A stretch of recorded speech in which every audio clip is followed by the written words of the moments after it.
안녕하세요. 사연에 빠지다의 DJ 민영입니다. 오늘도 두 가지 사연 준비되어 있으니 재미있게 들어주시고요. 구독과 좋아요 버튼도 꼭 눌러주세요. 그럼 오늘의 사연 바로 시작해 볼게요. 안녕하세요. 저는 자영업을 업으로 삼아 하루하루 열심히 살아가고 있는 40대 여성입니다. 본인 사업장을 꾸려가시는 분이시라면 다들 아시겠지만 장사라는 게 결코 녹록지가 않은 일이죠.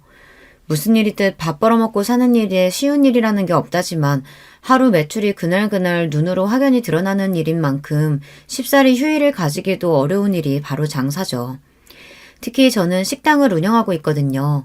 식당 운영이라는 게 손님들이 오시는 시간을 제외해도 음식을 미리 준비하고 재료를 손질하는 등 사람 손 가는 일이 너무 많아요. 하지만 아무리 바빠도 세상 사는 이야기 나눌 존재가 없다는 허전함을 느끼는 건 또 별개의 일이잖아요. 그런 제 헛헛한 마음을 달래주는 것이 바로 이 채널을 통해 듣는 여러분의 사연입니다. 손은 제게 놀리면서도 귀는 여러분들 진솔한 사는 이야기에 쫑긋 집중하고 있자면 수많은 사연을 안고도 씩씩하게 살아가는 여러분께 저 역시 살아갈 힘을 얻기도 합니다. 지금은 식당 일도 손에 있고 이런 생활을 하는데도 제법 익숙해져서 마음의 안정을 찾았지만 사실 홀로 서기를 하는 과정이 쉽지만은 않았습니다. 여러분들 앞이니 드리는 말씀이지만 제가 처음부터 홀로 이 식당을 운영했던 건 아니었어요. 평생을 함께할 가족이자 인생의 동반자라고 여겼던 이들과 온갖 역경을 헤치고 처음 시작하게 된 게 이 식당이었어요. 하지만 가족들을 위해 제 몸이 부서져라 이랬음에도 가족이라 여겼던 그 사람들에게 저는 그만큼 소중한 존재는 아니었던 모양이에요. 우리가 왜 나가? 우리가 이 식당 이만큼 일궈낸다고 얼마나 고생을 했는데. 그럼 내가 나가는 건 이치에 맞고요. 고생을 해도 내가 더 하고 품을 들여도 내가 더 들였어. 이 뻔뻔하게 짝이 없는 인간들 같으니라고. 나한테도 당신 같은 인간들 더는 내 사람 아니니까 소란 떨지 말고 썩 나가. 가족이었던 저를 기만한 것으로도 모자라 제가 가진 유일한 삶의 터전까지 빼앗으려던 인간들이었어요.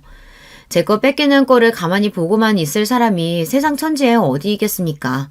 저 역시 마찬가지였습니다. 제 모든 것을 앗아가려 했던 이들에게 그 못지않은 처절한 응징을 해주었죠. 식당 사장이 된 건 결혼을 한 이후 처음 있는 일이었으나 사실 저한테 장사가 처음은 아니었어요. 저희 친정이 그리 넉넉한 편은 아니었습니다. 공장 노동자로 생계를 꾸리시던 아버지께서는 과도한 업무로 몸이 많이 상하셔서 제가 고등학교를 졸업할 무렵에는 일을 나가시는 게 불가능한 상태였습니다. 어머니께서는 오래 앓아오신 지병으로 항상 아프셨고요. 당장 제가 나가서 생업 전선에 뛰어들지 않으면 가족들 내일 먹을 양식도 걱정해야 할 판이었습니다. 그나마 다행인 점이 있었다면 당신들 넉넉지 못한 형편을 고려하신 부모님께서 저 하나 낳고 난 다음 더는 자식을 두지 않으셨다는 점 정도였을까요? 그러니 고작 20살 나이에 시작한 제 첫 사회생활이 결국 녹록할 수 없었겠죠. 일찌감치 실업계 고등학교에 진학해 이를 악물고 열심히 취업 준비를 해서 실업계 고등학교 출신 치고는 제법 건실한 회사에 들어갈 수 있었습니다만 저희 집에 환자만 2사람이었어요. 김병에 효자 없다는 말이 괜히 생긴 말이 아니었습니다. 집안에 아픈 사람 하나만 있어도 평범한 집안 갓에 기우는 게 느껴질 정도라는데 저는 아픈 사람이 2이나 있잖아요. 고졸사원 초봉치고는 적지 않은 연봉을 받았음에도 불구하고 돈은 항상 부족했습니다. 그러다 보니 퇴근 시간 이후로 파트타임으로 아르바이트를 하나 더 했고 주말에도 업장 상황에 따라 하루씩 주말 알바를 했습니다. 감사했었던 건 그래도 제가 처음 취직한 회사 사장님이 마음 씀씀이가 넉넉하신 분이셨다는 겁니다.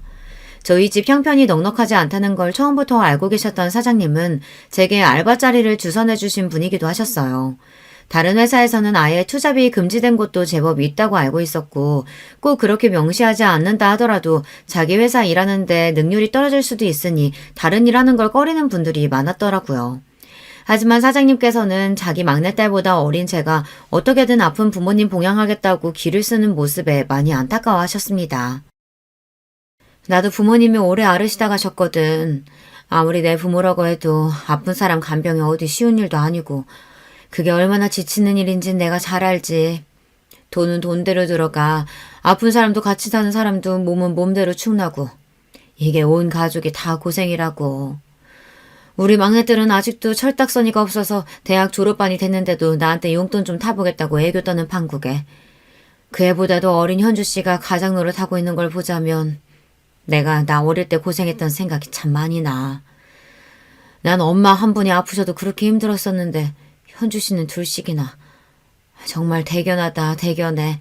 나는 내가 더 먹었어도 현주 씨가 진짜 어른이야. 당시 제가 다니던 회사는 규모는 아직 작았으나 착실히 내실을 쌓고 있던 화장품 회사였습니다.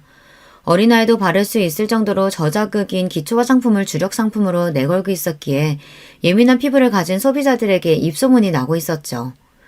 여자의 몸으로 자신의 사업을 여기까지 키워나간 사장님께서는 직접 발로 뛰면서 다른 직원들과 다름없이 열심히 일하시는 분이셨습니다. 그런 사장님 곁에서 저도 어린 나이에 돈 주고는 살 수 없는 많은 것들을 배울 수 있었어요.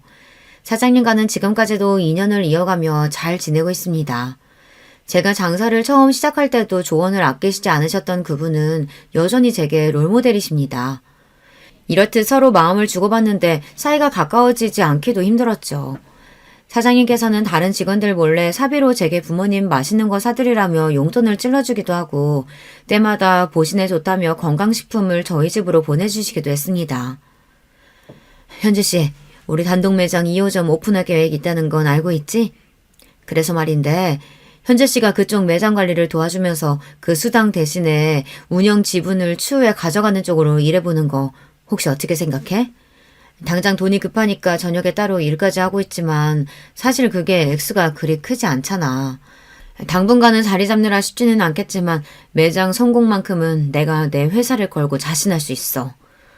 사장님이야 당연히 믿죠. 근데 저한테 그렇게 큰 기회를 주셔도 정말 괜찮으시겠어요? 내가 현주 씨 아니면 또 누굴 믿고 이런 일을 맡기겠어? 이래봬도 내가 사업하는 사람이야. 손해보는 짓은 절대 안 한다고. 사장님 말씀대로 돈 들어갈 구석이 천지이니 가리지 않고 닥치는 대로 일을 하고는 있었으나 정규직으로 근무 중인 직장을 제외하고는 일용직이나 다름없었으니 수입이 좋기가 힘들었어요. 그런데도 휴식 시간은 턱없이 부족하니 20대 꽃 같은 나이에도 제 눈 밑에 다크서클이 가실 날이 없었습니다. 사장님은 그게 안쓰러우셨던 거예요. 매장 관리는 돕는 일이라고 해도 사실상 사장님이 매일같이 매장을 들러 확인을 하셨기에 제가 할 일이 그리 많지는 않았습니다. 아직 회사가 그렇게까지 크지 않으니 당장 월급 올려주는 게 녹록치 않아 고민하신 끝에 사장님께서 내신 계책이었어요. 아무리 좋게 보는 직원이라고 해도 고등학교 졸업한 지 얼마 되지도 않는 풋내기한테 운영 지분까지 운운하기가 어디 쉽습니까? 그렇다고 제가 무슨 매장 출자금을 대는 것도 아닌데요. 추가 수당 대신이라고 말씀하시긴 했지만 그렇다기엔 과했죠. 물론 사업이라는 게 어떤 변수가 생길지 모르니 100% 성공을 보장하긴 힘들겠지만 신중한 성격의 사장님이 자신 없는 매장을 열 리도 없으셨고요. 그러니까 한마디로 순전히 저 좀 도와주시겠다고 하신 제안이었습니다. 스스로도 참으로 염치가 없다고 느껴졌으나 제 코가 석자이다 보니 사장님 제안을 기쁘게 받아들였어요. 그 길로 저녁에 투잡지던 알바도 그만두고 회사에서 근무하는 시간을 제외하고는 모든 시간을 아낌없이 새 매장 자리 잡는 데 쏟아부었습니다. 저같이 부족한 사람 어떻게든 양지해서 살 수 있도록 배려해 주시는 사장님이셨는데 저도 그 매장 꼭 성공시키고 싶었거든요. 그 무렵 제대로 입소문을 타기 시작한 저희 회사 화장품에 대한 관심도 나날이 높아졌고 2호점 역시 금세 호황을 맞이하게 되었습니다. 현주 씨 정말 고생 많았어. 회사 일에 매장 일까지 정신 없었을 텐데 이렇게 잘해주고. 현주 씨가 정말 내 귀인이다. 이건 내가 전에 약속했던 배당금. 통장에 찍힌 금액을 보고 눈이 튀어나올 뻔했습니다. 3억 원이 조금 덜 되는 거액이었어요. 새 매장을 오픈한 지 채 1년도 되지 않아 괄목할 만한 성장을 했다는 거야. 매일 제 두 눈으로 확인했으니 알고 있었어요. 그렇다고 제가 이런 거액을 가져갈 만한 대단한 일을 해냈다고는 생각이 들지 않았습니다. 아무리 돈이야 많을수록 좋다지만 어릴 적부터 포기하는 법을 먼저 배웠던 저로서는 제 분수에 맞지 않는 돈을 욕심낼 수 없었어요. 사장님, 저 이 돈 못 받아요. 저 같은 평사원이 무슨 능력이 있다고 이런 거금을 받아요. 그 매장 운영하면서 내가 누구를 의지했겠어. 판매직거든 왜 매장 운영에 관여하는 게 우리 둘밖에 더 돼? 게다가 그걸 무급으로 일했는데 이 돈 도로 나 돌려주면 나 악덕사장 되는 거야. 내가 누누이 말하지만 나 사업가야. 절대 이유 없는 돈 쓰는 사람 아니니까 자기도 자기가 노력한 대가는 당당하게 받아. 태어나 처음 만져보는 액수의 돈이었습니다. 언감생심 꿈꿀 수도 없는 금액이었죠.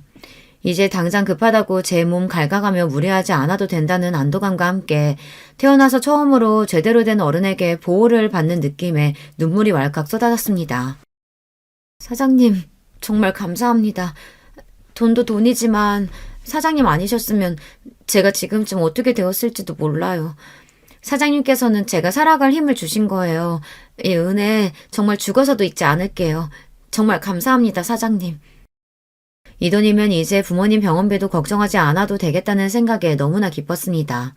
그러나 그런 생각도 잠시, 그로부터 얼마 지나지 않아 아버지께서 먼저 떠나신 후 채 반년도 지나지 않아 어머니까지 제 곁을 떠나셨습니다. 그렇게 돈 없어서 지긋지긋하게 살 때는 아파서 시름시름 고생하시다가 이제 넉넉해지니 효도할 새도 없이 급히 떠나신 부모님이 야속하게 느껴졌습니다.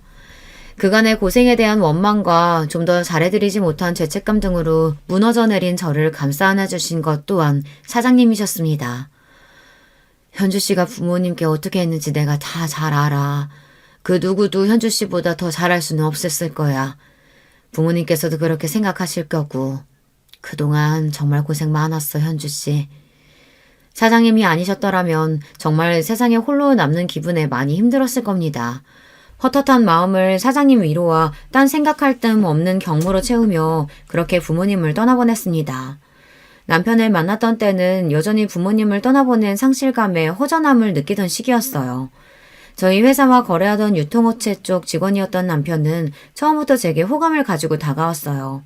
하지만 그때까지 바쁘게 돈 벌어 가족들 보양할 줄만 알았던 저는 연애 한번 제대로 해본 적이 없었습니다. 환경 때문이기도 했지만 솔직히 연애고 뭐고 다 귀찮기도 했습니다. 제 성향 자체가 누구랑 왁자지껄하게 어울리는 걸 좋아하는 성격이 아니더라고요. 하지만 그럼에도 이제 하늘 아래 내 가족이 하나도 없다는 것만큼은 외롭게 느껴졌습니다. 남편이 첫눈에 호감에 들었던 건 아니었기 때문에 아마 그런 시기가 아니었더라면 여느 때처럼 남편 호감을 무시했을 거예요. 제 환심을 사겠다며 자잘한 선물을 하고 따뜻한 말 한마디 건네는 게 그때는 참 의지가 되었습니다. 그렇게 물 흐르듯 자연스럽게 남편과 만나게 되었어요. 내가 강무씨 우리 현주한테 잘하나 못하나 두 눈 시퍼렇게 뜨고 지켜볼 거야. 현주 씨는 나한테는 딸이나 마찬가지인 사람이야. 아이 그럼요. 손에 물 한 방울 안 묻히고 귀하게 모시고 살 테니까 걱정하지 마세요, 사장님. 남편은 변죽이 좋은 사람이었습니다. 주변 사람들과의 관계도 좋은 편이었기에 평판이 그리 나쁜 사람도 아니었죠. 사실 남편과 연애를 시작하기 전에 사장님의 오케이 사인을 받고서야 저도 수락을 한 거였어요. 그럴 때 보면 정말 사장님이 딸내미 단속하는 엄마같이 느껴졌습니다. 사람도 사람이지만 저한테는 그것보다 더 중요한 문제가 있었어요. 워낙 부모님 투병으로 온 가족이 그 긴 시간 생고생을 했으니 가족 중 중환자가 있는지 경제적으로 문제가 있지는 않은지 하는 부분이 정말 중요했습니다. 부모님을 사랑하기는 했으나 그렇다고 그 두 분 모시는 게 힘들지 않은 건 아니었어요. 결혼해서까지 시댁에 비슷한 문제가 있어 또다시 그런 고생을 하며 살 생각은 추호도 없었습니다. 그럴 바에야 그냥 평생 혼자 살 생각이었어요. 속물적이라고 욕하실지는 모르겠으나 그렇다고 해도 어쩔 수 없죠. 저랑 비슷한 고생을 해보신 분들은 아마 공감하실 겁니다. 그 점은 남편에게도 처음부터 확실히 했습니다. 더는 그런 고생을 하고 싶지도 않고 나 역시 내 배우자 될 사람에게 그런 짐은 지우지 않을 거라고 말이죠. 남편 역시 제 사정을 듣더니 이해를 하더라고요. 결혼이 사랑만으로 되는 건 아니라는 생각에는 처음부터 동의했던 저희 두 사람이었습니다. 크기는 작지만 아버지께서 지금까지 안정적으로 사업을 하고 계시고 부모님 두 분 모두 감기 한번 크게 앓으신 걸 본 적이 없을 정도로 건강하세요. 여동생이 하나 있는데 20대 초반에 일찍 결혼해서 지금은 남편 따라 외국에서 살고 있어서 몇 년에 한번 볼까 말까 하고요. 저도 건강한 편이긴 한데 혹시 필요하시면 건강검진 결과지 보여드릴까요? 다행히 이 정도면 합격선은 거뜬히 넘었습니다. 부모님 두 분 모두 노후 준비까지 다 되어 있다는 점도 마음에 들었어요. 부잣집에 시집가서 팔자 고칠 생각은 없었지만 그래도 제가 벌어먹어야 할 집에 시집가는 건 싫었거든요. 남편도 자기 일 잘해서 월급 꼬박꼬박 잘 받고 있으니 이만하면 결혼 상대로 나쁘지 않겠다고 생각했습니다. 양친 모두 안 계신다는 게 좀 마음에 걸리네. 우리 아들 장가 가서 장모님 사랑도 좀 받아봤으면 했는데 엄마는 무슨 그런 소리를. 부모님 일찍 돌아가신 게 현주 씨 잘못이야. 어린 나이에도 정석과 부모님 모신 것만 해도 대견한 사람을. 시어머니 되실 분이 저한테 제대로 된 친정이 없다는 걸 꼬투리 잡아 걸고 넘어지셨으나 남편인 단박에 말을 끊어버렸습니다. 결혼이야 마음 맞는 사람 만나서 하면 좋고 아니어도 별 상관없다고 생각한 저와는 달리 남편은 결혼에 목숨을 걸고 있었습니다. 저한테 트집 잡아봐야 저는 영 가망이 없겠다 싶으면 정리할 생각도 있었으니 손해볼 건 어차피 당신 아들뿐이었어요. 그렇게 며느리 귀 한번 눌러보겠다는 시어머니 시도는 수포로 돌아가고 그 이후로는 별다른 문제 없이 수월하게 결혼에 골인했습니다. 결혼 전에 경제적인 문제에 관해서도 집이나 생활비 같은 건 서로 각출하기로 하고 서로의 수입은 각자 관리하기로 합의를 했기 때문에 집을 합쳤다는 것 외에는 생각보다 많은 부분이 바뀌지는 않았습니다. 결혼 전 제가 목돈을 제법 모아놓았다는 것도 굳이 남편에게 미리 밝히지는 않았어요. 저 역시 남편에게 굳이 캐묻지 않았고요. 결혼 전에 번 돈이야 온전히 본인 재산인 건데 제가 궁금해하거나 탐낼 것도 아니고요. 남편은 그렇게 생각하기보단 아픈 부모 밑에서 오래 고생한 제가 딱히 가진 돈이 있을 거라는 생각 자체를 하지 않은 것 같았습니다. 게다가 제가 차림새가 수수한 편이라 더 그렇기도 했을 거예요. 생활비 내고 각자 돈은 각자 관리하자는 말에 남편이 더 반가워했습니다. 역시 사회생활을 하는 사람이라고는가. 현주 씨가 센스가 있어. 사실 결혼하고 뭐 사소한 거 하나 쓰기에도 서로 눈치 보고 그런 게 편치는 않잖아. 서로 필요할 때는 아끼지 않으면서 자기 건 자기가 관리하고 난 좋아. 아마 저한테 가진 재산이 꽤 되는 걸 알았는데도 남편이 저리 좋아했을까 생각해보니 저도 참 답 없는 사람을 만났다 싶네요. 어찌되었든 둘 모두 합의하에 시작된 생활이었기에 저희끼리는 잡음 없이 잘 지냈습니다. 잡음은 항상 시댁 쪽에서 시작되었습니다.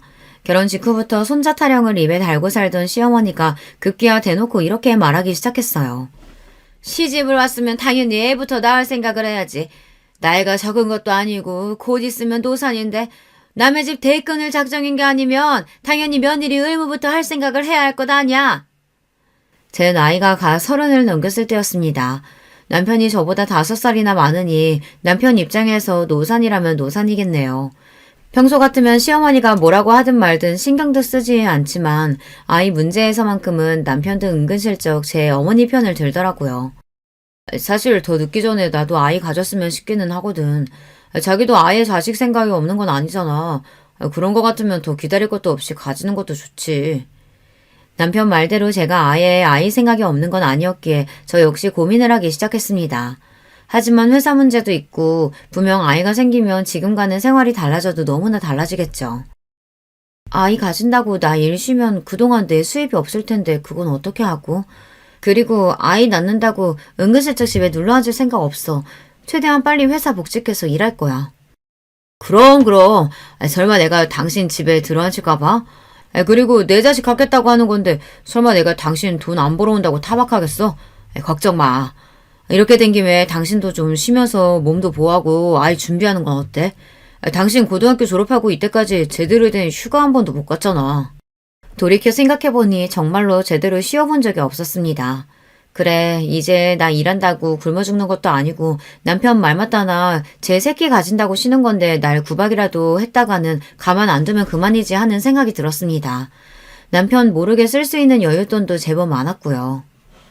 그래, 설마 내가 잠깐 쉬다 온다고 선주 씨 자리 하나 못 지켜주겠어? 이날 이때까지 그렇게 쉴 틈 없이 일했는데 이제 현주 씨도 숨 돌릴 틈이 좀 생겼네.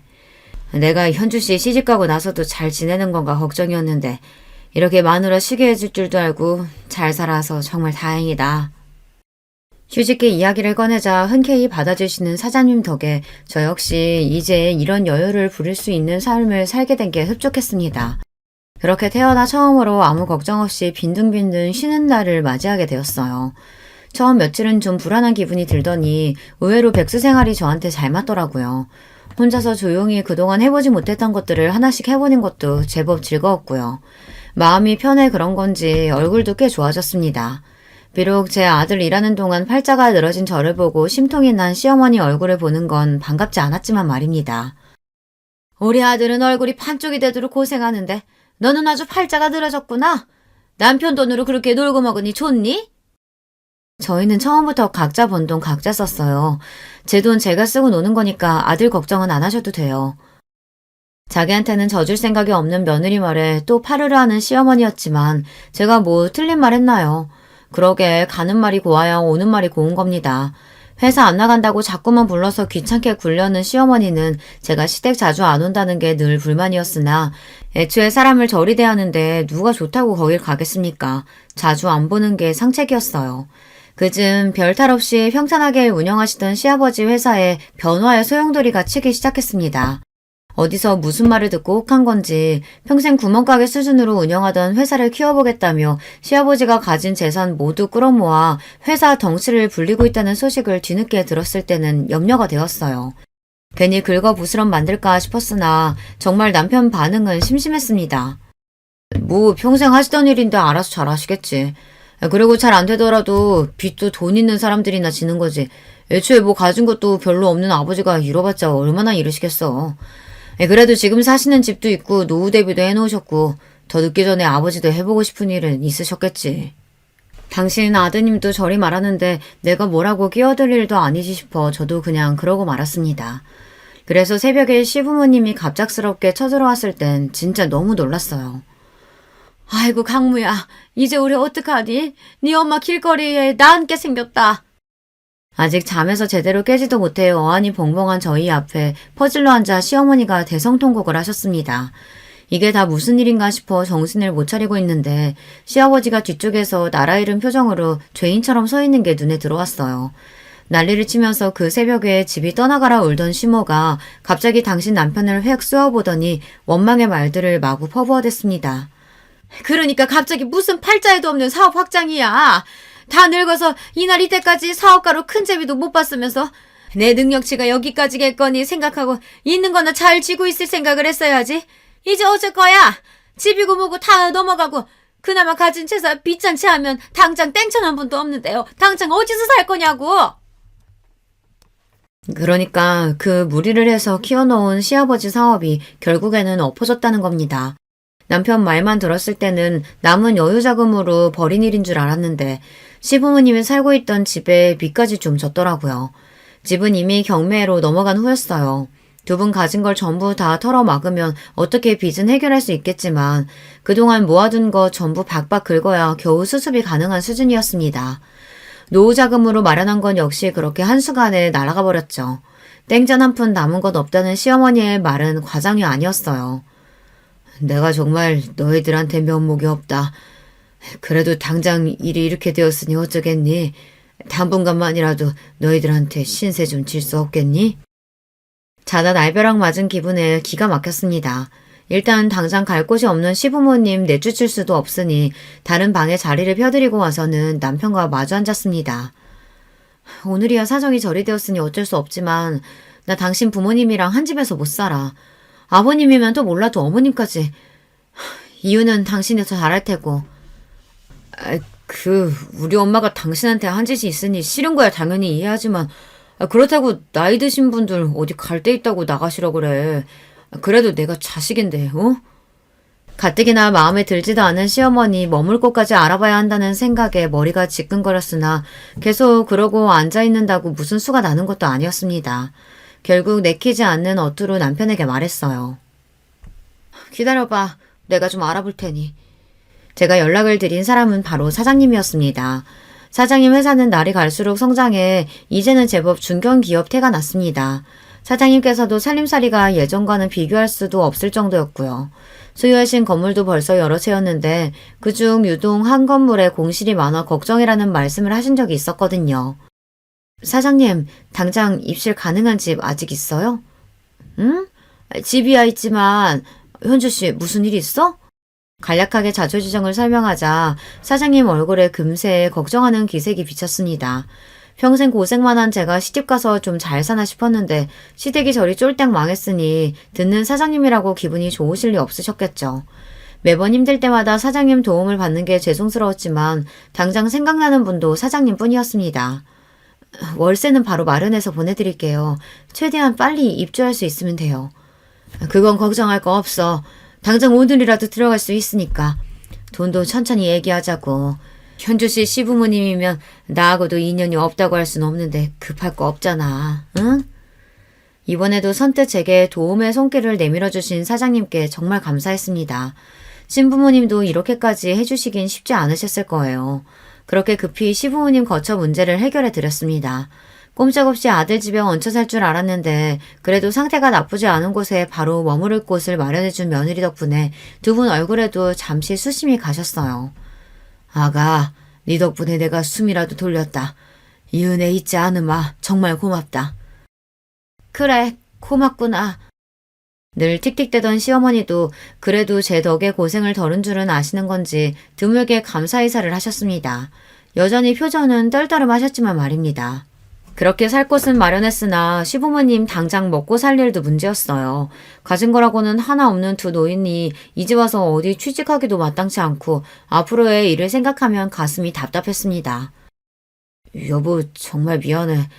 결혼 전에 그렇게 당신이 당부했는데 집 문제도 그렇고 결국 이렇게 당신한테 피해를 끼치게 되네. 내가 정말 당신한테 면목이 없어. 자기 잘못도 아닌 일을 가지고 제 앞에서 죄인이 된 남편을 보자니 아픈 부모님 때문에 항상 돈이 없어 서러운 일을 수도 없이 겪어야 했던 지난날의 제가 떠오르더군요. 그래도 내가 평생을 함께하겠다고 선택한 사람이 저러고 있는 걸 보자니 저도 마음이 안 좋았습니다. 그렇게 여러 날 고심한 끝에 남편과 시부모님을 한데 모아 그간 제가 계획한 바를 차근차근 설명하기 시작했습니다. 사실 제가 결혼 전에 모아둔 돈이 조금 있어요. 그걸 어떻게 쓸지 고민이 많았는데 역시 가족들한테 쓰는 게 맞는 것 같습니다. 제가 그래도 손재주는 좀 있으니 식당 창업을 할까 하는데 아무래도 저 혼자서는 무리겠죠. 아버님, 어머님이 오셔서 얼마간만이라도 좀 도와주시면 힘이 될 것 같아요. 물론 가족이라고 그냥 해달라는 거 아니고 꼬박꼬박 월급 챙겨드릴 거예요. 다른 직원들도 고용할 계획이니 일이 그렇게 힘들지는 않을 거고요.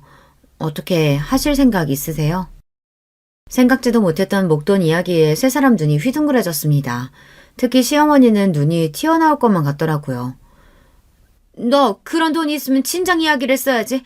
왜 지금까지 얘기를 안 하고? 제 돈인데 굳이 이야기할 필요가 없겠죠. 그래서 생각 있으시냐고요.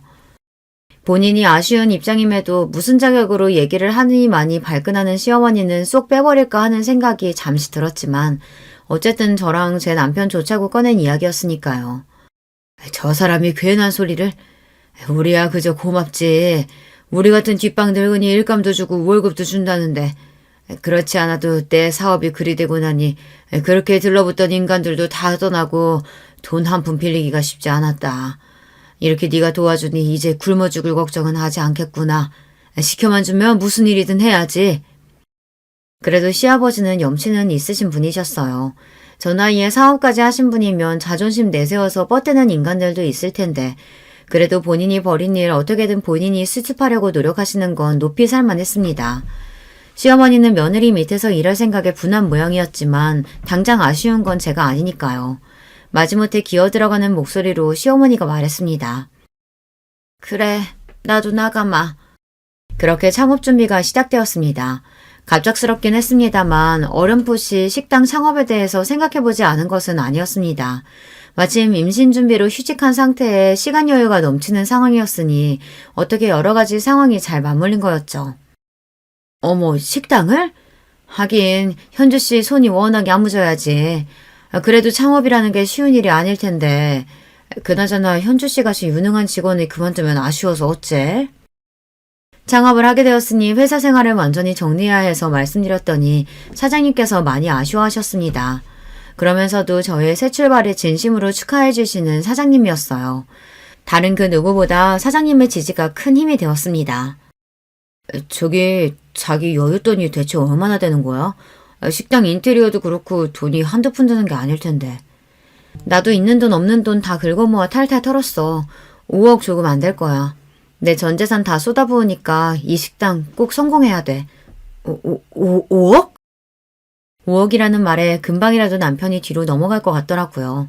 사실 가진 돈은 5억이 좀 넘었으나 저도 마지막 믿는 구석은 있어야죠.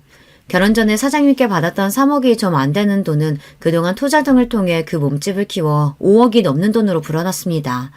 거기에 결혼 전까지 딱히 쓰는 것도 없이 차곡차곡 모아둔 월급까지 합치면 금액이 더욱 커졌죠. 제가 아무렴 믿는 구석도 없이 덜컥 휴직계를 썼겠습니까? 몇 년 정도는 한량처럼 놀아도 전혀 걱정할 것이 없었습니다. 비록 생각만 했던 일이 갑작스럽게 현실로 구현되긴 했지만 제가 그렇게 호락호락한 사람은 아니었어요. 식당 인테리어며 메뉴 구성이며 정신없이 바쁘게 돌아가는 와중에도 시장 조사와 어떤 고객층을 타겟으로 잡을지 철저하게 준비했습니다. 제가 제 업장을 운영해 본 적은 없어도 회사 다니면서 새 매장 운영 일은 해보지 않았겠습니까? 비록 동종업계는 아니지만 그때 사장님 하시는 걸 보면서 배운 게 결코 적지 않았습니다. 사장님 역시 자기 사업으로 바쁘신 와중에도 틈틈이 재창업에 조언을 아끼지 않으셨습니다. 제가 아는 전문가 중에도 가장 신뢰할 수 있는 사람이 사장님이셨으니 돈 주고도 얻지 못할 귀한 말씀을 거저 얻은 거나 마찬가지였죠. 그렇게 제대로 준비한 저의 첫 식당이 문을 열었습니다. 한식 가정식을 주 메뉴로 잡아 깔끔하게 즐길 수 있는 세련된 인테리어의 식당이었어요. 사실 다루는 메뉴는 백반집에서 흔히 볼 수 있는 것들이었지만 마치 일본 가정식이나 1인 코스 요리를 먹는 것처럼 깔끔하고 세련되게 구성을 했습니다. 이건 역시 다분히 의도된 것이었어요. 요즘 젊은 층들 사이에서 이런 소박한 음식들이 유행이거든요. 그 와중에 사진 찍을 만한 예쁜 것들에 열광하는 심리를 잘 파악해서 꼭 인증창 찍기 좋은 잘 꾸며진 카페에서 든든한 한식으로 배를 채울 수 있는 식당을 만든 거죠. 이건 역시 제 아이디어에 사장님께서 살을 붙여주셨습니다. 거기에 회사 다닐 적 제 주력 업무였던 인터넷 매체를 활용한 홍보까지 더해 저희 식당은 인근에서 아주 핫한 식당으로 급부상했습니다. 덕분에 식당 일은 눈코 뜰 새 없이 바빠졌어요. 처음 시부모님께 말씀드린 대로 직원들도 넉넉하게 뽑았습니다. 비록 양념장 비율을 비롯한 음식 레시피는 저 혼자 알고 있는 영업 비밀이었으나 그 외의 업무는 직원들에게 고루 분배해 사람이 많아도 직원들이 너무 급히 서두르는 느낌이 나지 않도록 신경 썼습니다. 백반을 먹어도 귀히 대접받는 느낌이 나도록 이게 제가 철저하게 지키는 저희 식당 영업 방침이었습니다. 대접받는 걸 싫어하는 사람은 아무도 없으니 젊은 손님층은 물론 그 젊은 손님들이 자기 부모님을 모시고 대접하는 곳으로도 꽤 좋은 평가를 받았죠. 시부모님 월급을 드리려면 명분이 있어야 하니 2분 출근하시라고 하긴 했지만 사실 그렇게 일을 시킬 생각이 있는 건 아니었어요. 특히나 시어머니의 경우 그 모난 성격으로 손님들 심기나 거스르지 않으면 다행이었기에 나와서 남을 다드는 거나 조금 돕게 하고는 몇 시간 식당에 머물게 두지도 않았습니다. 시아버지께도 소일거리 정도나 드릴 생각이었으나 예상보다 시아버지도 다부지게 마음을 먹고 진지하게 일에 임하시더라고요. 제가 말려도 의욕적으로 온갖 일을 찾아하시고 손님들에게도 친절하셨고요. 결국 시아버지는 서빙 일을 맡게 되셨는데 은발의 신사가 친절하게 서빙하고 음식 설명을 해주는 게 제법 반응이 괜찮았습니다. 그저 용돈벌이나 할 수 있게 해드리려고 했는데 저리 열심히 해주시니 저도 기분이 나쁘지 않았죠. 여보, 요새 식당 일 때문에 정신이 하나도 없지? 아무래도 믿고 맡길 수 있는 사람이 더 있어야 하지 않겠어? 응? 아니야. 몸은 좀 힘들어도 요새 장사도 잘 되고 입소문도 타고 있고 기분이 좋아 그런가 버틸만 하네. 생각해보니 그때부터 남편은 슬슬 시동을 걸었던 것 같은데 워낙 식당 일 외에 신경을 못 쓴 제가 미처 알아차리지 못했던 것 같습니다. 식당을 연 지 1년이 좀 넘었을까. 한 유명 케이블 맛집 프로그램에 저희 식당이 등장한 이후부터는 이제 식사 시간에 웨이팅 없이는 입장이 어려울 정도로 손님이 늘어났습니다. 그야말로 초대박이 난 거죠. 여보, 내일부터는 나도 식당으로 출근할게. 당신 혼자서 이 난리 감당이 되겠어? 이럴 때 남편이 힘이 돼야지. 무슨 소리야? 당신 회사는 어쩌고? 실은 나 회사 정리했어. 내 월급 쥐꼬리만한 거 받는 거보다 당장 식당 일이 훨씬 더 급한데 여러모로 생각해봐도 그게 더 우리 부부한테 이득 아니겠어? 마누라한테 이런 방구도 없이 덜컥 회사 간다 놓고 하는 소리가 아주 가관이었습니다. 제가 언제 저더러 도와달라고 했나요? 요새 취직이 얼마나 어려운데 사람 사는 일이 어찌 될 줄 알고 저렇게 경솔한 행동을 한답니까? 거기다 지금껏 자기 수입 철저히 자기 것으로 해놓고 왜 식당 일은 자기가 참여하는 게 당연한 것처럼 구는 거냐고요. 한마디 상의 없이 멋대로 결정해놓고 내 식당은 왜 제 집 지나들듯 마음대로 출근하니마니 하는 건데 당신 정말 내가 우스워? 그러고 며칠간 남편과의 냉전이 이어졌습니다. 쉽사리 화를 풀지 않는 저에게 남편이 기가 팍 죽어서는 우는 소리를 했어요. 나는 정말로 자기 생각한다고 그런 거야. 우리 부모님도 식당 나가서 일손 거두시는데 남편이 돼서 당신 고생하는 거 뻔히 알면서 가만히 있기도 그랬다고. 그리고 사표는 진작 수리됐는걸. 그러지 말고 화 풀어라. 자기야, 응? 속이 뒤집힐 지경이었지만 직장도 없는 마당에 저 인간을 놀려봐야 또 뭐 하겠습니까? 이건 남편이 아니라 왼수가 따로 없었어요. 그렇게 울며 겨자 먹기로 남편까지 식당에 출근하게 되니 이제 온 시댁 식구들이 식당에 불터서 먹고 사는 판국이었습니다. 시아버지야 열심히 일을 하신다곤 하지만 아무래도 경력 있는 다른 직원들 따라가기는 쉽지 않았죠. 게다가 월급도 다른 직원들보다 거의 배는 챙겨드리고 있었어요. 얄밉긴 하지만 시어머니 역시 마찬가지였죠. 사실상 제가 시댁 생활비를 대는 거는 다름없었습니다. 서로 짐이 되지 않는 깔끔한 결혼 생활을 하자며 결혼 전 남편과 한 약속이 무색했습니다. 예, 그래도 제가 명색이 사장 남편인데 일반 직원이랑 똑같이 대우해서 되겠어? 쟤도 뭐 믿는 구석이 있어야 좀 어깨 피고 살 거 아냐. 뭐가 예쁘다고 직장까지 때려치운 남편놈 직함까지 달아주니까 온 가족이 며느리한테부터 기생하면서 참 염치도 없다 싶었어요. 처음에는 제 눈치를 보던 남편도 잘나가는 식당 사장인 부인 덕에 직원들한테 사장님과 다름없는 대우를 받다 보니 아주 붕 떠서는 자기가 사장이라도 된 듯 굴었습니다. 당신 내 직원들한테 함부로 말 놓고 그러지 마. 나도 신경 써서 대우하는 사람들인데 왜 당신이 더 사장인 것처럼 거들먹거려? 내가 뭘 잘못했다고. 직원들 기운 좀 내라고 한 말 가지고 뭘 그렇게 예민하게 반응해. 당신 가만 보면 사장 됐다고 남편 너무 무시해. 직장 때려치웠을 때부터 서서히 남편에게서 멀어진 마음은 남편이 식당에 들어앉은 후로는 완전히 정이 떨어지는 지경까지 이르렀습니다. 이제 와서 도움을 주는 게 아니라 물 흐리는 거나 마찬가지였어요. 게다가 시어머니랑 둘이서 모자가 무슨 작당을 했는지 둘이서 쑥덕거리고 난 후에는 꼭 분란이 일어났습니다. 저 두 사람 때문에 더는 일 못하겠다는 직원까지 나오자 제가 얼마나 미안했던지 모릅니다. 어머니, 이러실 거면 더는 제 가게 나오지 마세요. 하시는 일도 없으면서 다니면서 분란만 만들고 대체 왜 그러시는 거예요? 저 망하라고 고사 지내시는 거예요? 이게 말하는 것 좀 봐. 너 혼자 잘해서 성공한 줄 알아? 식당 시작부터 고생한 시애미한테 고마운 줄도 모르고. 자기가 뭐 한 게 있다고 이제 와서 대도하는 생색이에요. 그렇게 시어머니를 내쫓고 나니 가게가 그렇게 평온할 수가 없었습니다. 자기가 왕인 양 굴던 남편도 자기 편들어줄 시어머니가 없으니 기가 죽었는지 좀 눈치를 보더라고요. 하여튼 제 인생에 도움이 안 되는 양반이었습니다. 한 며칠 잠잠하더니 식당 브레이크 타임에 문을 부수기라도 할 기세로 시어머니가 다시 쳐들어왔습니다. 또 무슨 사람 기가 막히고 코가 막히는 소리를 하려나 팔짱을 끼고 보고 있는데 시어머니가 저한테 서류 봉투 하나를 착 집어던졌어요. 이혼 서류였어요. 이게 뭐예요? 그 사람이 나랑 이혼하겠대요? 우리 효자 아들이 제 마누라가 지 어미한테 하는 짓을 봤는데 그럼 그냥 넘어가겠어? 아주 돈 버는 유세는 혼자 다 떨고 이제 우리 아들한테도 이 식당 지분 있으니까 너 같은 막대 먹은 며느리 더 볼 것도 없다. 꼴랑 5억 가지고 그 유세를 떨었으니 그 돈대로 그대로 돌려주마. 그거 말고 떨어져. 뭔 전식 나간 소리예요 이게. 제 아들놈한테 무슨 식당이 지분이 있으며 5억 줄 테니 이혼하라고 하는 건 또 무슨 소리고요. 입을 열수록 전입 가경이었습니다. 며느리한테 빌려먹는 주제에 돈 5억은 또 어디서 났고요. 그동안 며느리 돈 받아서 겨우 먹고 살았으면서 참 뻔뻔하기가 우스울 지경이네요. 저 아니면 돈 나올 구멍도 없으시면서 어머님한테 5억이 웬 말이에요? 내가 달라면 이거 줄 능력은 되시고요. 내가 능력이 왜 없어? 우리 아들이 이제 잘 나가는 식당 사장님인데 너 나중에 딴소리 할 생각 말고 이 돈 주면 두말 없이 이혼하는 거다. 알겠어? 그 인간이 도대체 제 어미 앞에서 무슨 허풍을 떨었는진 몰라도 저도 저 두 인간들한테 신물이 날 만큼 난 상태였습니다. 다 죽어가는 저들 살려줬으면 고마운 줄을 알아야지 감히 은혜를 원수로 갚는 짐승만도 못한 행태를 더는 두고 봐줄 생각도 없었고요. 그렇게 계산을 마친 저는 시어미를 쏘아보고는 말했어요. 어머니, 뭘 믿고 덜컥 이혼 도장부터 찍겠어요. 5억 입금하면 그때 도장 찍어줄 테니 어머니나 군소리 마세요.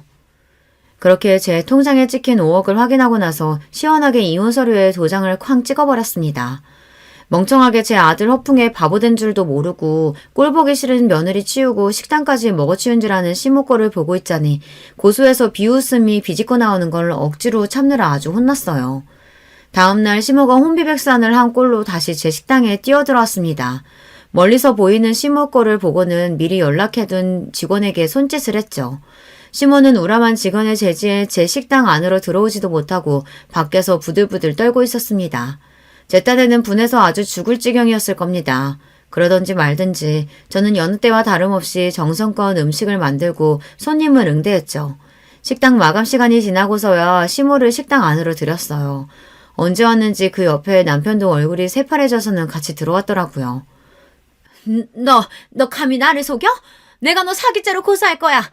거기다 이혼서류 도장 찍은 지 하루 만에 우리를 집에서 내쳐? 네가 그러고도 사람이야? 언감생심 며느리 재산에 돈도 골라서 아들 이혼시킨 정신 나간 여자도 있는데 누가 누굴 사람 운운하고 자빠졌어요. 내가 돈 달라고 했어요? 당신이 이혼하라며. 니들 같은 거지 같은 새끼들이랑 엮여서 내가 한 고생이 얼만데 그럼 내가 위자료도 안 받고 이혼해주겠어? 위자료라니? 그거 이 식당 넘기는 돈이잖아. 내가 단 한마디라도 이 식당 넘긴다고 한 적이 있어? 멍청한 것도 정도 것이지. 지금 이 식당 가치가 얼만데 겨우 5억 받고 니들 같은 거머리들한테 내가 내 식당을 넘기겠어. 당장 길바닥에 나 앉을 인간 집 구해줘. 일가지도 않은 일 조근시키고 그 많은 돈까지 줬는데 감히 은혜도 모르고 주인을 물어? 이 금수만투 못한 거. 나도 니들 같은 거머리 새끼들이랑은 더 보고 살 생각 없으니까 당장 꺼져.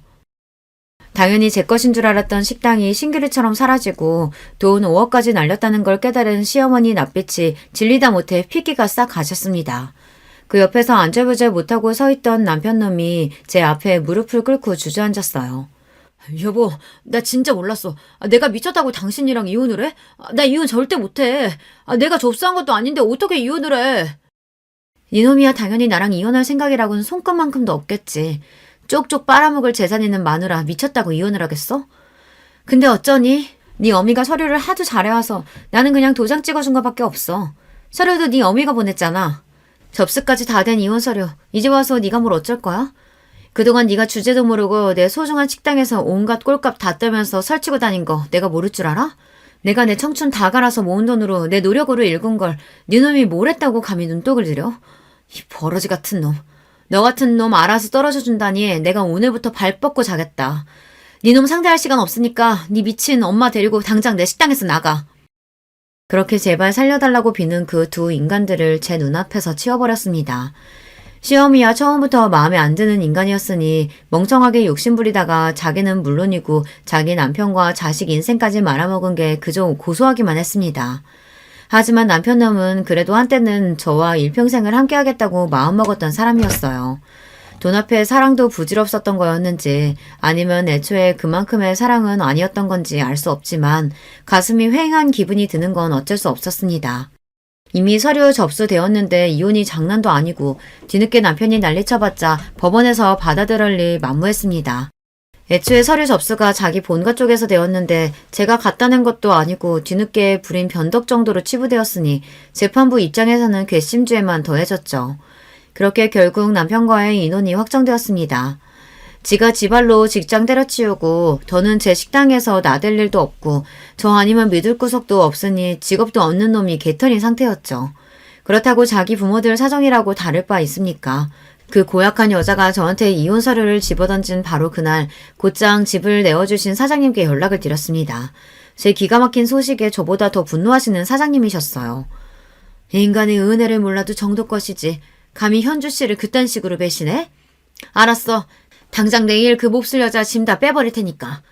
내가 현주 씨 가족이니까 보증금도 안 받고 계약서도 안 쓰고 받아준 거지.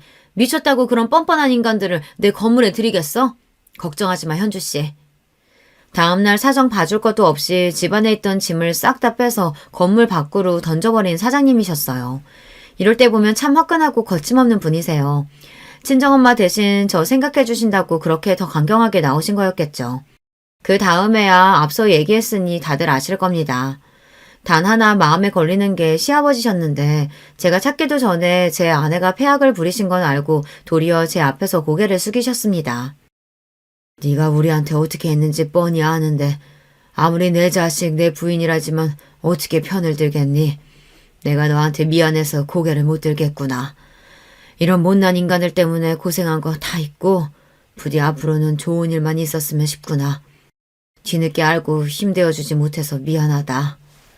당장 가실 곳도 마땅치 않으실 테니 제가 부로 준비한 돈도 한사코 거절하셨습니다. 비록 말년에 잘못된 선택으로 가진 걸 다 날리기는 하셨으나 그래도 본인 부인이나 아들 같은 인간들에게는 아까운 분이셨어요.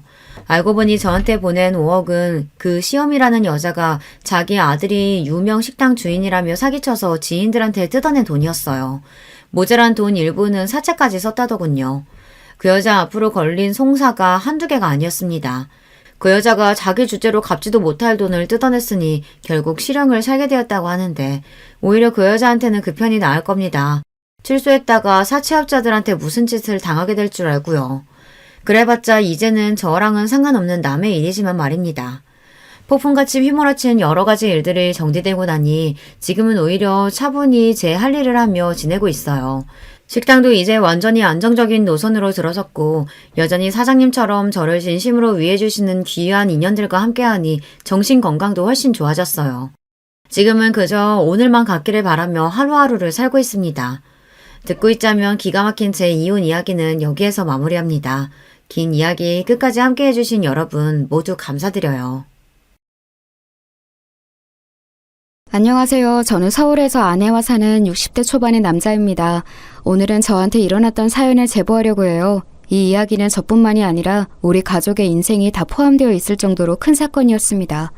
그래도 이제 이런 얘기를 웃으면서 할 날이 오다니 인생 오래 살고 볼 일이네요. 여러분도 살면서 억울하거나 배신당했던 기억이 있으세요? 혹은 괘씸했던 경험이요. 만약 하나라도 해당하신다면 오늘 제가 제보하는 사연에 공감을 많이 하실 것 같습니다.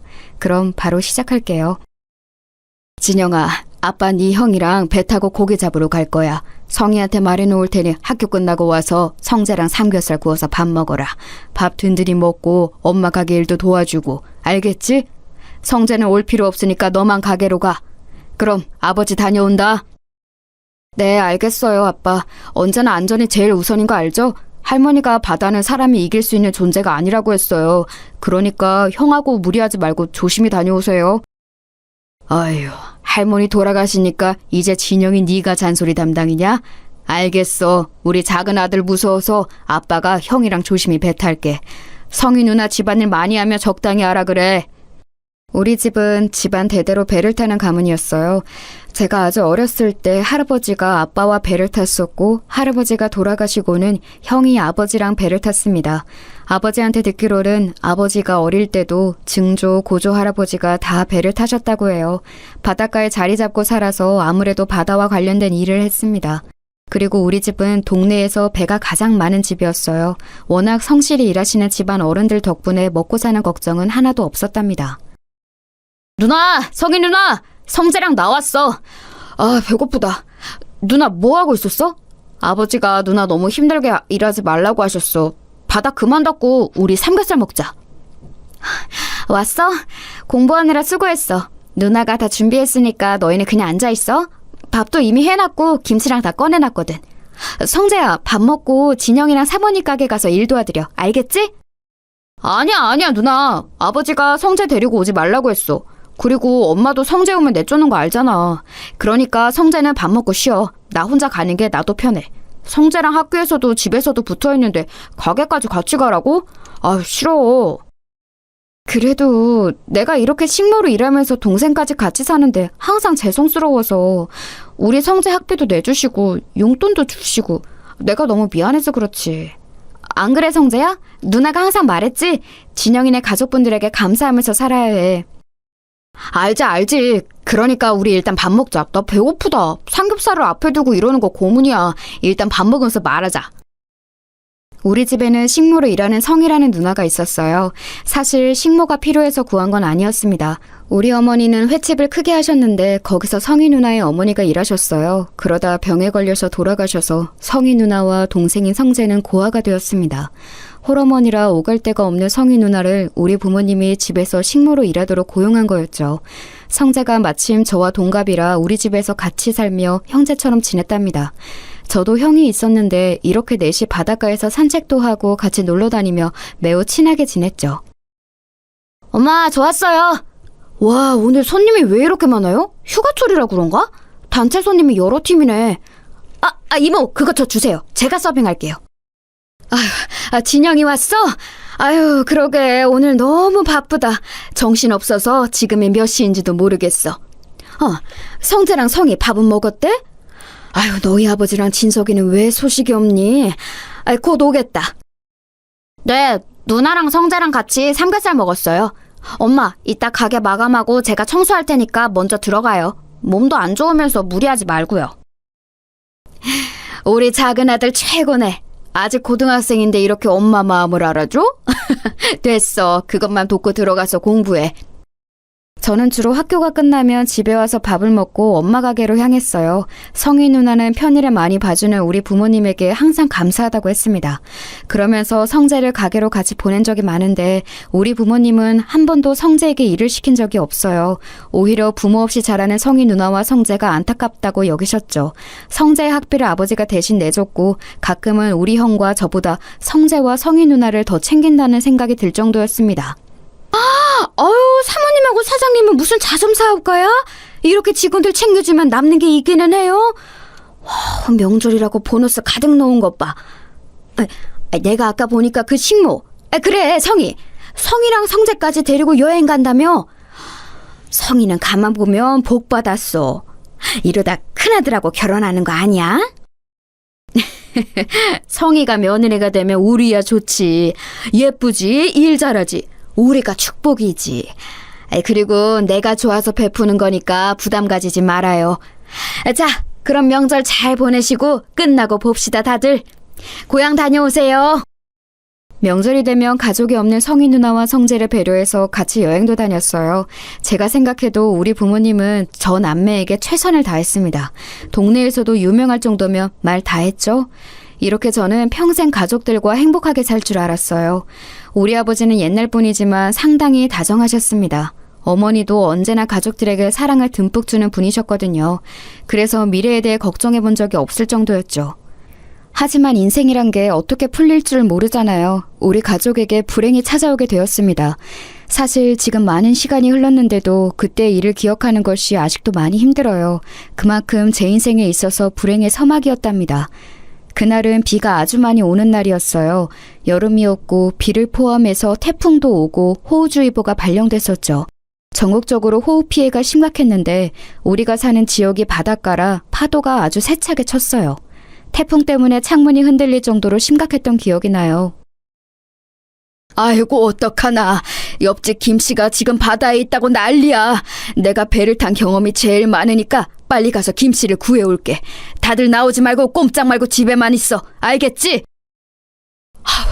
무슨 소리 하는 거예요? 절대 안 돼요. 당신 나갈 생각 하지도 말아요. 지금 김씨 구하러 가다가 당신이 죽어. 안타깝지만 이런 날씨에 배를 타고 간 게 잘못이지.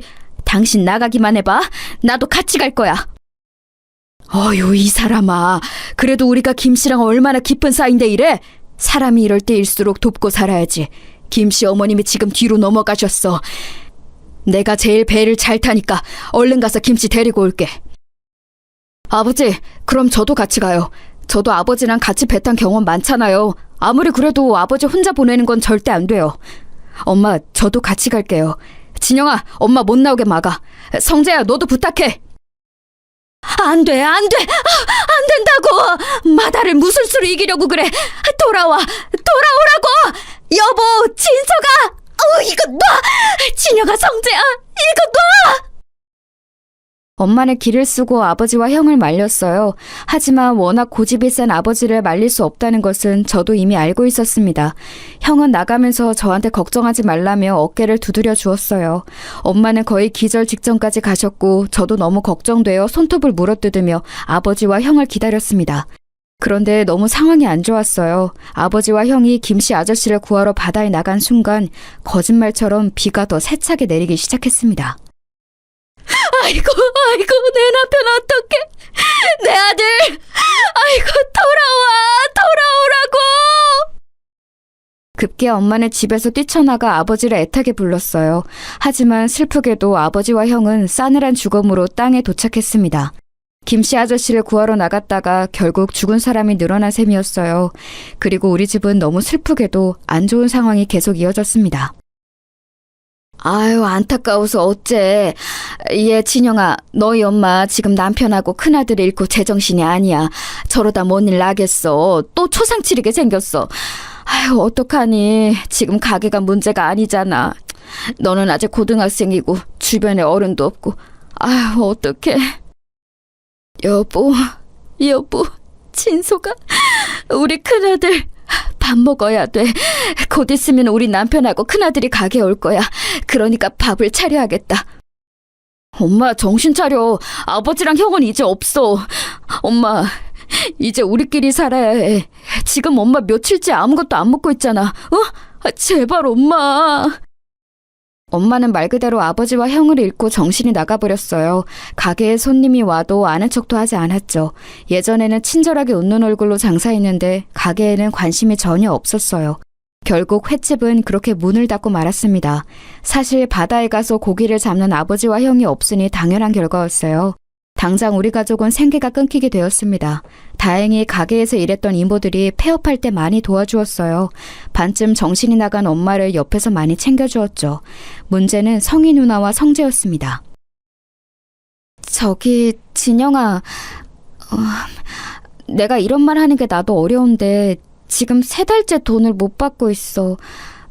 물론 상황은 너무 안타까운데 내가 돈도 못 받고 이렇게 식모로 일할 수는 없잖아. 물론 재워주는 건 고마운데 돈을 무보수로 이렇게 일하는 건 나도 더는 안 될 것 같거든. 밀린 돈은 언제 줄 거야? 누나, 너무한 거 아니야? 우리 아버지가 갈 곳이 없는 누나랑 성재 집에서 재워준 기간이 5년이 넘어. 막말로 누나가 우리 집에서 일하면서 뭐 얼마나 힘들었는데. 말만 신모지 사실상 한 거 별로 없지 않아? 밥도 주로 가게에서 먹어서 누나가 한 거라곤 청소랑 빨래뿐이잖아. 그것도 우리 엄마가 누나 고생시키는 거 싫어서 몰래 한 적 많은 거 나도 알아. 어머, 너 무슨 말을 그렇게 하니? 나도 그래서 항상 감사하게 생각했어. 그래도 내가 아예 가만히 있었던 건 아니잖아. 나도 최선을 다했는데 너야말로 그렇게 말하면 내가 뭐가 되니? 됐고, 그럼 3달 월급 빨리 내놔. 만약 안 주면 경찰에 신고할 거야. 뭐? 경찰? 진짜 인간이 이래도 되는 거야? 지금 우리 엄마 상태 보고도 몰라? 사람이 밥도 안 먹어서 지금 뼈만 남았어. 생계가 끊겨서 모은 돈으로 겨우 사는 거 안 보여? 누나가 그러고도 사람이야? 이성이 네가 그러고도 사람이냐고! 야 미친 새끼야. 너 왜 우리 누나한테 소리를 질러? 다 떠나서 이 일한값은 당연히 줘야 하는 거 아니냐? 왜 우리 누나한테 화풀이야? 우리 누나가 네 아빠랑 형 죽였어? 뭐? 야 이성재, 너도 진짜 그러는 거 아니야. 우리 아빠가 네 학비 다 내줬던 건 까맣게 잊었냐? 와, 진짜 어떻게 사람들이 이러냐. 받을 때는 넙죽 받아놓고 이렇게 단물 다 빼먹으니까 본색을 드러내? 기어코 저와 성재는 주먹 다툼까지 하게 되었어요. 우리의 싸움을 말리러 온 주민들은 이미 다 사정을 아는 동네 사람들이었죠. 그래서 성희 누나와 성재에게 나서서 뭐라 하기도 했답니다.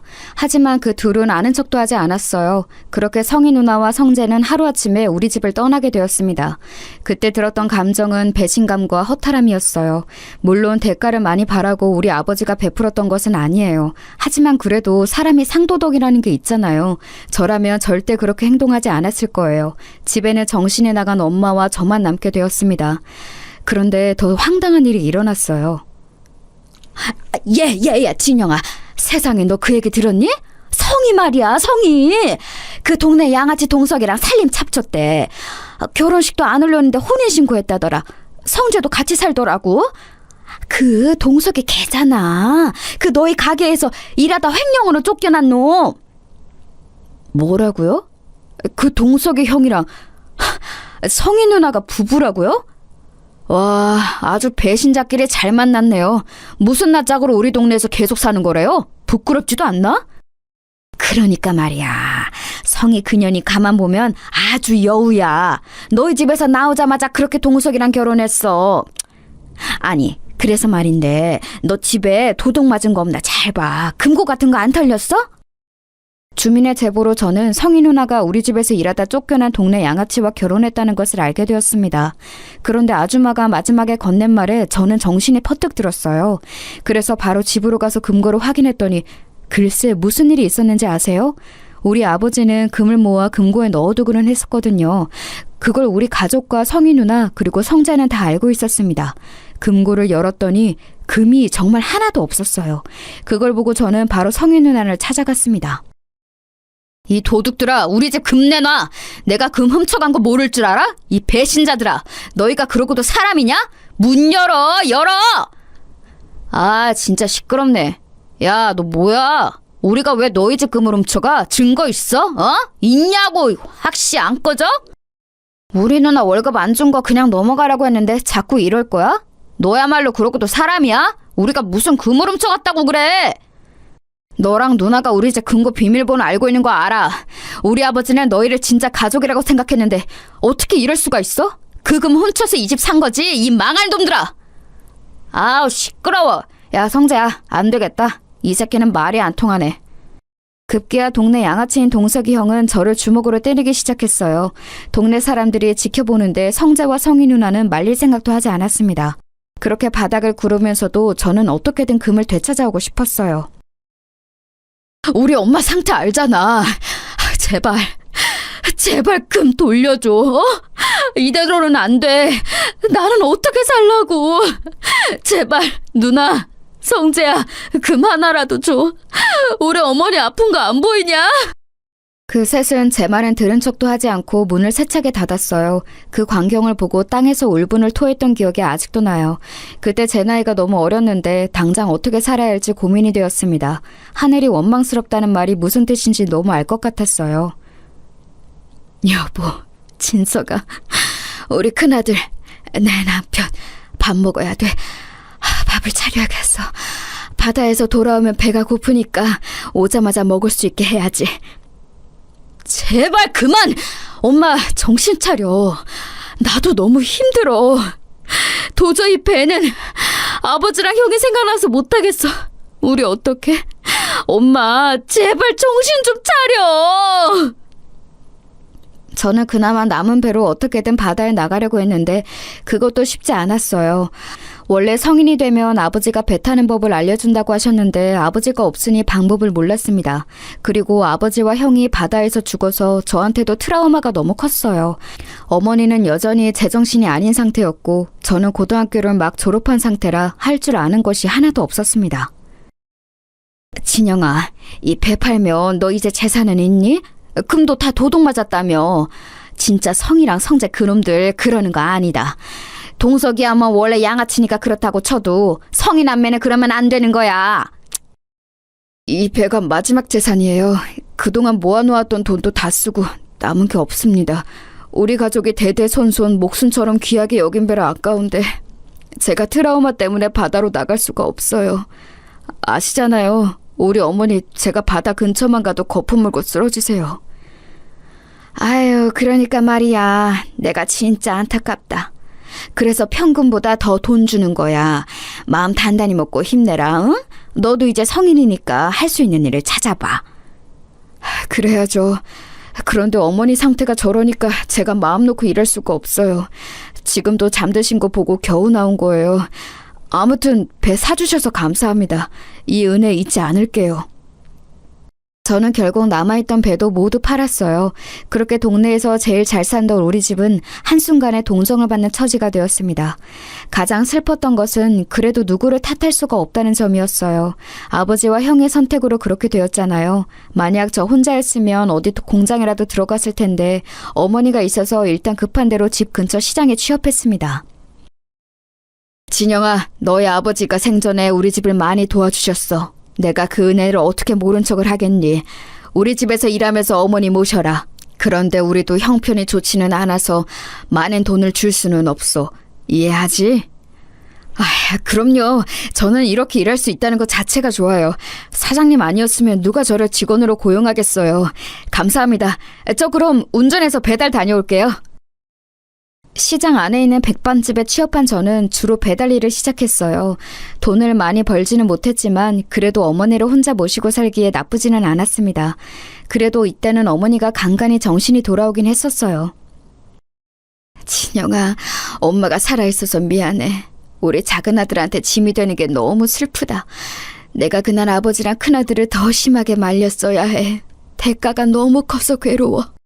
모은 재산도 다 날리고 이게 사는 거니? 우리 아들 결혼은 할 수 있을까? 엄마, 지나간 일에 너무 마음 쓰지 마. 내가 어떻게든 엄마 책임질 거니까 마음 편하게 먹어. 엄마가 가끔 이렇게 정상적일 때 내가 얼마나 기쁜지 알아? 결혼은 괜찮은 사람이 나타나면 하겠지.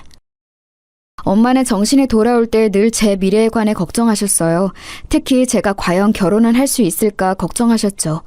정말 다행히 저는 일하면서 같이 가게에서 일하던 여자 직원과 눈이 맞았습니다. 저보다 1살 많은 누나였는데 고등학교를 졸업하고 집안 형편이 좋지 않아 바로 일을 시작했다고 하더라고요. 그 누나도 아버지가 안 계셔서 공통점이 있어서 급속도로 가까워졌습니다. 그리고 자연스럽게 연애를 시작했고 제가 군대에 다녀오고 그 이후에 결혼하게 되었어요. 여보, 이거 먹고 나가. 그래도 사람이 먹고 살려고 일하는 건데 밥은 먹어야지? 이따 내가 어머니 모시고 병원 다녀올게. 오늘도 힘내고 파이팅이야. 고마워. 나는 진짜 한동안 슬픔에 빠져 살았는데 당신을 만나고 처음 웃게 됐어. 내가 군대 갔을 때도 우리 엄마를 본인 엄마처럼 돌봐주고 결혼하고도 이렇게 지극정성이잖아. 돌아가신 아버지와 형이 당신을 하늘에서 보내준 것 같아. 나도 당신한테 고마워. 결혼하고 계속 꾸준히 일하면서 돈을 벌잖아. 종일 일하면 체력적으로 많이 지치고 힘들 텐데 전혀 티를 내지 않아서 인간 대 인간으로 대단하다고 생각해. 우리 아이 태어나면 더 열심히 서로 의지하고 살자. 당연하지. 당신이 임신했다는 소식을 듣고 나는 더 열심히 살기로 했어. 아무튼 나는 당신이 없었다면 이렇게 사업을 시작하지도 못했을 거야. 고마워. 그럼 나 진짜 다녀올게. 결혼 후 저는 인생이 잘 풀리기 시작했어요. 일하던 백반집을 그만두고 저는 새로 유통업을 시작했습니다. 그동안 모았던 돈으로 트럭 하나를 구했어요. 그리고 그걸로 우리 지역과 근처 도시를 다니며 배송하며 돈을 벌기 시작했습니다. 그런데 그 일이 생각보다 더 잘 되기 시작했어요. 아내는 집에서 우리 어머니와 장모님을 함께 모셨습니다. 어차피 각자 어머니들이 혼자 계시던 상황이라 그런 결정을 내렸죠. 다행히 장모님은 정신이 멀쩡하셨어요.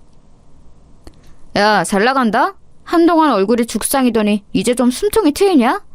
요즘 트럭 몰고 다니던데 일감 많아 보이더라. 우리 가게랑도 거래할래?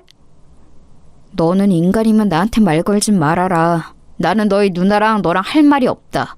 내가 왜 너희 가게랑 거래를 해? 훔쳐간 금이나 내놔라. 증거 있냐고. 증거도 없으면서 금을 내놓으라고 하면 뭐라고 답해야 하냐? 우리 가게가 시장에서 그래도 2번째로 큰 가게잖냐. 혹시라도 일감 끊기면 말해라. 내가 그래도 예정이 있어서 인심 써줄게. 아, 우리 매형이 안 된다고 하려나? 또 찾아왔다고 우리 매형한테 두들겨 맞으면 어떡해. 그때는 나도 가만히 있지 않을 거야. 너희 누나는 결혼할 사람이 없어서 동네 양아치랑 결혼하냐? 아무튼 시비 걸지 마라. 또 이러면 경찰에 신고할 거야. 경찰? 경찰? 해! 하라고! 참나, 네가 그러면 내가 무서워할 줄 알았냐? 등신. 제가 하는 사업이 커지면서 저는 시장 안의 상인들과 무척 가까워졌어요. 다른 곳들은 다 괜찮았습니다. 특히 아버지와 안면이 있던 분들은 오히려 저랑 더 거래하려고 난리였죠. 문제는 성재와 성희 누나의 가게였어요. 성희 누나는 결혼하고 바로 시장에 생선을 파는 가게를 열었습니다. 동석이 형과 성재와 같이 일하는 가게였는데 규모가 꽤 컸어요. 쟤네 돈 없어서 너희 집에서 얹혀 산 거 누가 모르냐고. 그거 딱 봐도 너희 집 금 훔쳐서 열은 거잖아. 저렇게 살면 안 돼. 하늘이 다 보고 있다고. 그냥 이제는 저도 무시하고 있어요. 아니라고 잡아떼는 것 보면 인간이 어떻게 저럴까 궁금하기도 하더라고요. 저 대신 화내주셔서 감사해요. 삼촌, 그럼 저 배달 다녀올게요. 그래도 동네 토박이라 제 편을 들어주는 분들이 많아 다행이었습니다. 그리고 저는 쉬는 날도 없이 일했어요. 제가 책임져야 하는 가족이 많았으니 당연한 선택이었습니다. 장모님과 우리 어머니 그리고 아내와 곧 태어날 아이까지 전부 다 제 책임이었거든요. 다행히 이렇게 열심히 사는 모습을 보고 사장님들도 일감을 더 주려고 하셨어요. 사업의 규모가 확장되는 시기에 아내는 출산을 하게 되었습니다. 한서방, 가서 잠을 좀 자. 이따 새벽에 또 배송 가야 한다고 하지 않았어? 아이들은 내가 돌볼 테니 가서 눈이라도 붙여. 아우, 이 사람아, 그러다 쓰러져. 아이들이 예쁜 것은 알겠는데 그래도 본인 몸을 잘 돌봐야 해. 장모님 깨셨어요? 저도 좋아서 이러는 거예요. 우리 아이들 너무 예쁘지 않아요? 아내가 힘들까봐 깨는 게 싫어서 몰래 나와 있었어요. 쌍둥이 얼굴을 보고 있으면 하나도 힘들지 않아요. 피로가 아예 느껴지지 않아서 저도 신기해요. 자네 덕분에 우리 딸도 나도 사돈댁도 잘 살잖아. 그래도 누가 뭐래도 건강이 제일 우선이야. 알지? 몸 챙겨가면서 일해. 내가 오늘 시장 가서 재료 사서 닭백숙을 해놓을 테니 와서 먹어. 와, 장모님 감사해요. 힘드실 텐데 매번 우리 엄마랑 말동무도 해주시고 제가 오히려 복 받았다고 생각해요. 무려 아내는 쌍둥이를 낳았어요. 쌍둥이라 제 어깨 위에 짐은 2배였지만 행복도 2배였어요. 아무리 잠을 못 자고 일하고 밥을 못 먹으며 일해도 쌍둥이들만 생각하면 행복했습니다.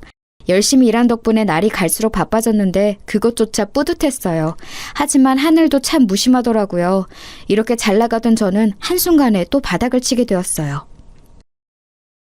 사장님, 나도 힘들어. 우리도 죽겠다고. 나도 배송할 게 있으면 당연히 한 사장한테 주지.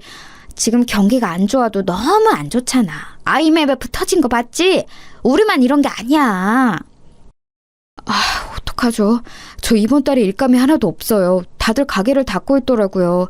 게다가 옆 도시 공장도 제가 담당했는데 거기도 폐업한대요. 이러다 직원들 월급도 못 주게 생겼어요. 하필이면 제가 자리 잡기 시작했을 때 IMF가 터졌습니다. 사업이 확장되던 시기였는데 오히려 사업을 시작하기 전보다 더 지갑 사정이 안 좋아졌어요. 가족들과 같이 살던 집은 당연히 팔았고 동네에서 제일 싼 집에 사정해서 들어갔습니다. 여보, 내가 너무 미안해. 나도 일하고 싶은데 도저히 그럴 수가 없어. 다들 문을 닫고 있어서 내가 할 일이 없어. 어떡해? 우리 아이들도 아직 어린데 당신한테 고생만 시키는 것 같아서 미안해. 아니, 나는 괜찮아, 여보. 그러니까 실망하지 말고 낙담하지 마. 어떻게든 살려고 하면 길은 있을 거야. 나랑 엄마는 진짜 아무렇지도 않아. 우리만 힘든 거 아니잖아. 다만 문제가 있다면 우리 아이들하고 시어머니야. 어머니 치매 판정 받은 거 알지? 알지. 엎친 데 덮친 격이야. 원래도 증상이 있었는데 내가 무너지기 시작하면서 아예 치매 판정 받으셔서 더 죄송스러워. 당신한테는 내가 할 말이 없어. 적어도 우리 아이들은 안 굶기고 싶었는데. 여보, 괜찮아. 나도 엄마한테 아이들 맡기고 뭐 소일거리라도 할 일이 생기면 나가서 하려고. 어려울 때일수록 힘을 합쳐서 이겨내야 해. 알지? 유통업을 하며 이것저것 손을 대고 있는 게 많았는데 정말 한순간에 신기루처럼 사라졌어요. 트럭을 몇 개 더 사려고 여기저기 빌린 돈이 많았는데 갚을 돈이 없었습니다. 그 사람들은 우리 집에 달려와서 항의하기 시작했어요. 아우, 돈 내놔! 한 사장! 빌려간 돈 내놓으라고! 그 돈 없으면 우리 가서 다 굶어 죽어! 그러니까 돈 내놔! 문 안 열어? 열라고! 여보, 급한 대로 그 비싼 건물 주자. 저 아저씨가 나 망하기 전에 제일 도와줬던 사람이야. 일단 급한 불부터 끄는 게 맞는 것 같아. 여보, 안 돼. 이 비상금 진짜 이게 마지막이야. 우리 이거 주면 돈이 없어. 이것마저 주면 우리 아이들은 당장 내일부터 굶어야 해. 나는 굶어도 괜찮은데 나 우리 아이들은 못 굶겨. 돈을 빌려준 사람들은 계속해서 우리 집을 찾아왔는데 줄 돈이 없었어요. 그동안 사업하며 벌었던 돈을 탈탈 털어 갚았는데도 갚을 돈이 남아 있었습니다. 저도 당장 우리 가족이 힘드니까 나중에 갚고 싶었는데 역시 돈 앞에서는 사람들이 참 냉정했어요. 위협적으로 찾아와서 돈을 갚지 않으면 불을 지른다는 소리에 아내가 저 몰래 모았던 돈까지 다 주었죠. 그렇게 수습하고 보니 우리 집은 돈뿐만이 아니고 당장 먹을 쌀도 없었습니다. 저는 제가 굶는 것은 괜찮았는데 아직 돌도 되지 않은 우리 쌍둥이들과 장모님, 어머니가 굶는 것은 못 보겠더라고요. 여보, 어쩔 수 없다. 오늘 우리 아기들 아무것도 못 먹었지? 이대로 가다간 진짜 배고파서 아이들 죽게 생겼어. 나 그 꼴은 절대 못 봐. 나 결심했어. 성재네 찾아가서 사정하고 올게. 유일하게 시장에서 망하지 않고 계속 영업하는 가게가 성재 가게잖아. 뭐라고? 당신 제정신이야? 그 집을 찾아가서 돈을 빌린다고? 여보, 당신이 간다고 거기서 돈을 줄까? 저번처럼 두들겨 맞는 거 아니야? 일단 가봐야지. 그래도 우리 아버지가 베풀었던 게 있는데 모른 척을 할까? 지금 이렇게라도 안 하면 우리는 당장 살 수가 없잖아. 나 그럼 성재 가게 다녀올게. 문단속 잘하고 있어? 저는 결국 자존심을 다 내려놓고 성재를 찾아갔어요. 사실 저도 성재가 선뜻 빌려주지 않을 거라는 것은 알고 있었습니다. 그래도 일말의 희망이 있었죠. 이게 누구야? 잘난 한 사장 아니야? 여기까지 무슨 일로? 우린 당신한테 줄 일감 없는데. 성재야, 단도직입적으로 말할게. 나 쌍둥이 키우는 거 알지? 지금 우리 엄마도 그렇고 가족들이 며칠째 밥을 못 먹고 있어. 미안한데 100만 원만 빌려주라. 제발 부탁이다. 그거 참 안타까운 소식이네. 내가 마음 같아서는 당장 100만 원이 뭐냐? 1000만 원을 빌려주고 싶어. 그런데 우리도 사정이 힘드네. 줄 돈이 없어서 안 되겠다. 시장에서 유일하게 살아남은 가게가 너희 가게잖아. 내가 너희 가게 매출은 아는데 어떻게 안 될까? 주라는 것도 아니야. 빌려달라는 거야. 이렇게 무릎 꿇고 빌게. 어? 우리 아버지가 너희 남매 가장 힘들 때 도와줬잖아. 그거 생각해서라도 제발.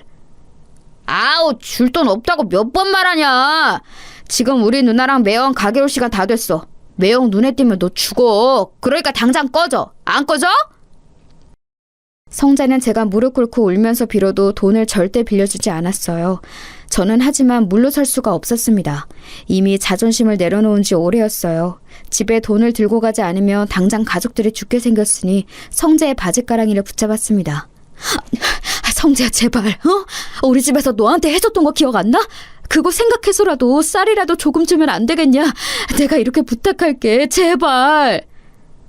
도대체 언제적 얘기를 꺼내는 거야? 기억이 안 나는 호랑이 담배 피우던 시절 아니냐? 나는 너랑 할 말 없으니 꺼져! 퇴! 심지어 성재는 제가 붙잡자 얼굴에 침까지 뱉기 시작했어요. 비참하다는 말을 이럴 때 쓰는 거라는 것을 그때 알게 되었죠.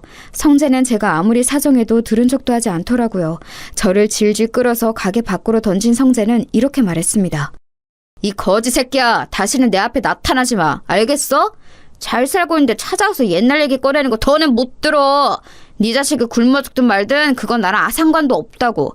한 번만 더 찾아오면 그때는 우리 매형 부른다. 너무 매몰찬 모습을 보고 저는 서럽고 비참한 기분이 들었어요.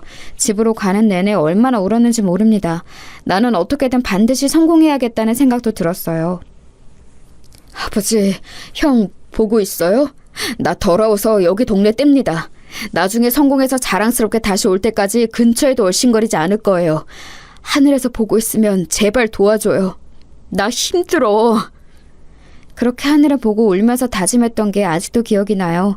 그리고 저는 정말로 아내와 아이들 그리고 두 어머니를 모시고 무작정 서울로 상경했습니다. 집을 처분하고 남은 돈과 평소 친분이 있던 분들에게 가서 10,000원씩 빌려서 돈을 마련했어요.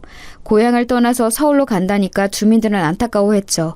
제가 이렇게 떠나게 만들어준 성재네 가게를 마지막으로 멀리서 지켜보았습니다. 반드시 어떻게든 성공해서 돌아온다고 다짐하며 그렇게 서울살이가 시작되었어요. 아, 여보, 지금 새벽 3시야. 그런데 나간다고? 아까 12시에 들어왔잖아. 당신 잠도 그렇게 안 자고 먹는 것도 시원찮아. 이러다 당신이 어떻게 될까봐 나는 그게 무서워. 당신 없으면 나랑 우리 아이들은 어떡해? 양가 어머님들도 그렇고. 1원이라도 더 벌려면 어쩔 수가 없어. 잠을 자고 밥을 먹는 시간조차 너무 아까워. 애들도 자라면서 먹는 양 자체가 달라졌잖아. 아무튼 여보, 늦었다. 그럼 나 이제 일하고 올게. 항상 고맙고 미안해. 무작정 상경한 저는 진짜 말 그대로 닥치는 대로 일하기 시작했어요. 공장부터 막노동까지 안 해본 일이 없을 정도예요. 몸이 망가지고 있다는 것을 알았지만 멈출 수는 없었어요. 빵 하나로 하루를 버티며 살았습니다. 막노동하면 거기서 간식을 주는데 아무리 배가 고파도 절대 먹지 않고 집에 가져갔어요. 그 사정을 알고 같이 일하던 분들이 본인 간식을 주기도 했답니다. 지금 생각해도 너무 감사한 경험이죠. 이렇게 몇 년을 일하니 아이들이 학교에 입학할 나이가 되었어요. 그동안 반지하 쪽방에서 아이들을 키웠습니다. 이때 아내가 정말 많이 고생했어요. 어머니가 치매였고 장모님도 나이가 드시며 건강이 안 좋아졌거든요. 여보, 우리 드디어 이사 가는 거야? 그렇게 하루도 안 쉬고 일하더니 너무 잘 됐다. 우리 애들도 더 넓은 집에서 살면 좋아할 거야. 나는 당신이 너무 자랑스러워. 나는 당신한테 미안한 마음밖에 없어. 그동안 힘든 상황이었는데 싫은 소리 안 하고 버텨줘서 너무 고마워. 당신이 없었으면 이렇게 이사 가지 못했을 거야. 저는 하루도 쉬지 않고 일한 덕분에 돈을 어느 정도 모을 수 있었어요. 그렇게 이사 가고 막노동을 그만두고 집과 가까운 횟집에 취업하게 되었습니다. 그런데 여기서 뜻밖의 일이 일어났어요. 사람 일이 어떻게 될지 모른다는 말을 깨닫게 되었습니다. 진영아, 어릴 때 어머니가 횟집 운영하셨다고 들었는데 진짜 회를 잘 뜨네. 어떻게 이렇게 깔끔하게 해? 그리고 모르는 생선이 없어. 친절하고 항상 웃는 인상이라 너무 좋아. 우리 가게에서 평생이래. 알겠지? 월급 더 올려줄게. 어머니는 횟집 하셨고 아버지는 바다에 직접 가서 생선 잡는 선장이었어요. 그래서 저도 어릴 때 아빠 따라 바다에 나가곤 했죠. 그러다 안 좋은 일이 있기는 했는데 애초에 바닷가가 고향이라 익숙해요. 그래, 잘됐다. 그 집에 장모님하고 어머니하고 같이 산다고 했지? 보기 드문 효자야. 우리 가게로 모셔와. 내가 진영이네 가족들은 돈 안 받고 먹고 싶은 거 다 줄게. 저는 새로 구한 일이 매우 마음에 들었어요. 사장님이 털털하시고 좋은 분이셨거든요. 제 사정을 알고 실제로 편의도 많이 봐주셨습니다. 어머니와 장모님을 모시고 가면 정말로 돈을 받지 않으셨죠. 그렇게 몇 년을 일하니 사장님과 저는 친형제처럼 친해졌어요. 뭐? 그런 일이 있었어? 와, 진짜 그런 놈들은 나중에 천벌 받을 거야. 사람이 그렇게 살면 안 되는 거야. 한 번 사는 인생인데 본인하고 가족들에게 당당해야지. 우원. 진영이 그동안 너무 고생 많았다. 이제 앞으로는 잘 살기 바래. 힘든 거 있으면 언제든지 얘기하고. 사장님과 가까워진 저는 서울로 올라오고 처음으로 타인에게 의지하게 되었습니다. 정이 워낙 많은 사장님은 심지어 우리 쌍둥이들도 많이 예뻐하셨어요. 사모님도 굉장히 좋은 분이라 같이 여행을 갈 정도면 어느 정도인지 아시겠죠? 처음에는 사실 오래 일할 거라 전혀 생각하지 않았는데 어느새 그 가게에서 10년을 일하게 되었습니다. 이제는 가족 같은 사이가 되었던 거죠. 그런데 그러던 어느 날 사장님이 저를 불러 앉혀놓고 진지하게 말하셨습니다. 진영아, 나는 이제 아내랑 서울 생활을 청산하고 고향으로 가려고 해. 그동안 너무 고마웠다. 아내랑도 얘기했는데 만약 네가 없었으면 우리가 이렇게 가게를 잘 운영하지 못했을 거야. 너한테 너무 고마워. 에이, 제가 뭘 했다고요. 사장님 덕분에 저랑 우리 가족은 덕분에 행복했어요. 고향에 가시면 담배 그만 피우시고 몸 건강 챙기세요. 저도 시간 나면 가족들 데리고 놀러 가도 되는 거죠? 진영이 너는 연락 안 하고 무작정 와도 언제나 환영이지. 그나저나 진영아, 내가 이렇게 너한테 얘기하는 이유가 있어. 아내랑 이미 얘기 끝나서 하는 말이야. 나는 이 가게를 너처럼 무작정 서울로 올라와서 열었어. 그건 너도 알지? 그래서 애착이 매우 커. 이 소중한 가게를 닫고 내려가는 것은 아내도 나도 원하지 않아.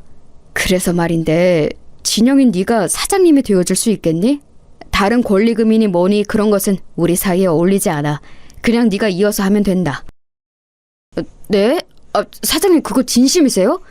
아니 제가 이 가게의 사장이 되라고요? 이렇게 큰 가게를 저한테 주신다고요? 아무 대가 없이요?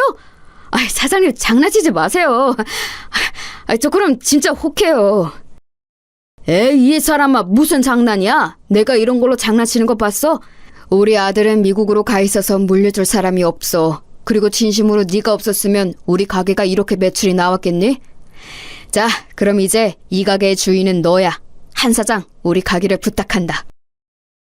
사장님은 서울 생활을 정리하고 사모님과 고향으로 내려가시게 되었어요.